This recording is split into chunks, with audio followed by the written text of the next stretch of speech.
के भयो baby? Class त गर्छु? भन्नु हुँदैन, हजुर भन्नुपर्छ। मिठो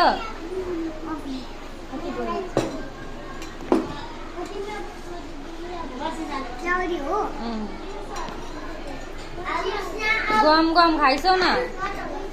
अनि अगाडि छ के खाइसौ? के दिनु? दुईटा प्लेट बिलेट ब्रेड। आज ब्रेड होइन बेबी, तँ खाइसौ। ब्रेड छैन आज, ब्रेड होइन आज, मर्निङमा जाउली हो।